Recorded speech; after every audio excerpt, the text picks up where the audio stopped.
हरतालिका तीज व्रत कथा। यह हरतालिका व्रत कथा स्वयं भगवान शिव ने देवी पार्वती को सुनाई थी। भगवान शिव ने इस कथा में मां पार्वती को उनके पूर्व जन्म का स्मरण कराया था।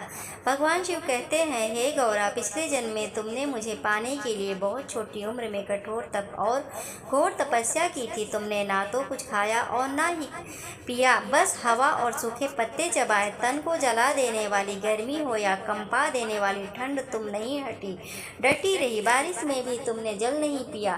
तुम्हें इस हालत में देखकर तुम्हारे पिता अत्यंत दुखी थे। उनको दुखी देखकर नारद मुनि आए और कहने लगे कि मैं भगवान विष्णु के भेजने पर यहाँ आया हूँ। वह आपकी कन्या से विवाह करना चाहते हैं। इस बारे में मैं आपकी राय जानना चाहता हूँ। नारद जी की बात सुनकर आपके पिता बोले, यदि भगवान विष्णु यह चाहते हैं तो उन्हें कोई आपत्ति नहीं, परंतु जब तुम्हें इस विवाह के बारे में पता चला तो तुम दुखी हो गई। तुम्हारी एक सखी ने तुम्हें तुम्हारे दुख का कारण पूछा तो तुमने कहा कि मैंने सच्चे मन से भगवान शिव का वरण किया है, किंतु मेरे पिता ने मेरा विवाह विष्णु जी के साथ तय कर दिया है। मैं विचित्र धर्म संकट में हूँ। अब मेरे पास प्राण त्यागने देने के अलावा कोई और उपाय नहीं बचा। तुम्हारी सखी बहुत ही समझदार थी। उसने कहा, प्राण त्यागने का यहाँ कारण ही क्या है? संकट के समय धैर्य से काम लेना चाहिए।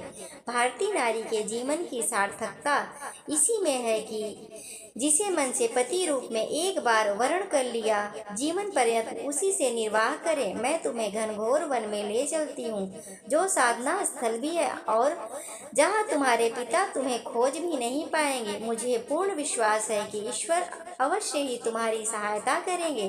तब तुमने ऐसा ही किया। तुम्हारे पिता तुम्हें घर में न पाकर बड़े चिंतित और दुखी हुए। इधर तुम्हारी खोज होती रही और उधर तुम अपनी सखी के साथ नदी के तट पर एक गुफा में मेरी आराधना में लीन रहने लगी। तुमने रेत के शिवलिंग का निर्माण किया। तुम्हारी इस कठोर तपस्या के प्रभाव से मेरा आसन हिल उठा। मैं शीघ्र ही तुम्हारे निकट पहुंचा और तुमसे वर मांगने को कहा। तब अपनी तपस्या के फलीभूत मुझे अपने समक्ष पाकर तुमने कहा, मैं आपको सच्चे मन से पति के रूप में वरण कर चुकी हूँ। यदि आप सचमुच मेरी तपस्या से प्रसन्न होकर यहाँ पधारे हैं तो मुझे अपनी अर्धांगिनी के रूप में स्वीकार कर लीजिए। तब तथा अस्तु कहकर मैं कैलाश पर्वत पर लौट गया। उसी समय गिरिराज अपने बंधु बांधवों के साथ तुम्हें खोजते हुए वहां पहुंचे। तुमने सारा वृत्तांत बताया और कहा कि मैं घर तभी जाऊंगी जब आप महादेव से मेरा विवाह करेंगे। तुम्हारे पिता मान गए और उन्होंने हमारा विवाह करवा दिया। इस व्रत का महत्व यह है कि मैं इस व्रत को पूर्ण निष्ठा से करने वाली प्रत्येक स्त्री को मनवांछित फल देता हूँ। इस पूरे प्रकरण में तुम्हारी सखी ने तुम्हारा हरण किया था, इसीलिए इस व्रत का नाम हरतालिका व्रत हो गया। इस व्रत से जुड़ी एक मान्यता है कि इस व्रत को करने वाली स्त्रियां पार्वती जी के समान ही सुखपूर्वक पति रमण करके शिवलोक को जाती हैं। सौभाग्यवती स्त्रियां अपने सुहाग को अखंड बनाए रखने और अविवाहित युवतियां मन चाहा वर पाने के लिए हरितालिका तीज का व्रत करती हैं। इस दिन व्रत करने वाली स्त्रियां सूर्योदय से पूर्व ही उठ जाती हैं और नहाकर पूरा श्रृंगार करती हैं।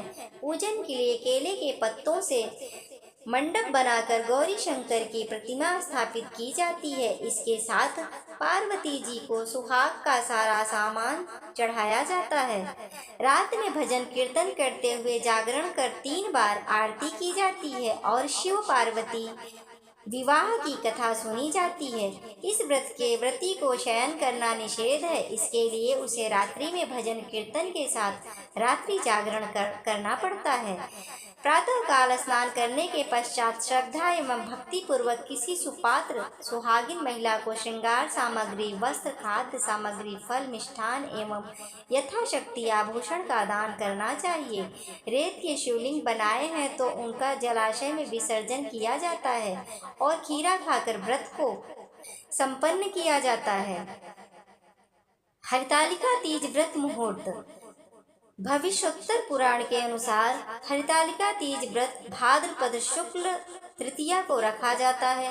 शास्त्र अनुसार इसमें परातिथि को ही ग्राह का करने का स्पष्ट निर्देश है। यहाँ द्वितीया और तृतीया के योग का निषेध है। इसके विपरीत तृतीया और चतुर्थी के योग को सर्वश्रेष्ठ बताया गया है। दिनांक 5 दिसंबर 2024 को द्वितीया तिथि अपराह 12:21 तक है।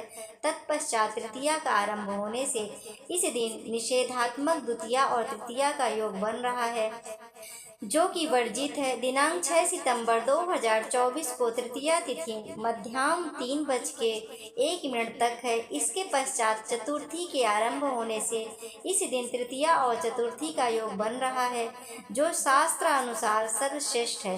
6 सितंबर को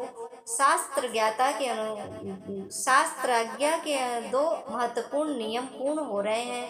पहला परातिथि की ग्राह्यता एवं दूसरा तृतीया और चतुर्थी का योग। कुछ विद्वान चंद्रोदय व्यापिनी तिथि के अनुसार 5 सितंबर को इस व्रत का निर्धारण कर रहे हैं, किंतु शास्त्र अनुसार यह स्पष्ट रूप से परातिथि की ग्राह्यता और तृतीया एवं चतुर्थी के योग को सर्वश्रेष्ठ बताने के कारण चंद्रोदय व व्यापिनी तिथि के नियम की उपेक्षा कर हरतालिका तीज व्रत दिनांक 6 सितंबर को रखना शास्त्र सम्मत व श्रेष्ठ कर रहेगा। बोलो जय भोलेनाथ, बोलो माता पार्वती की जय।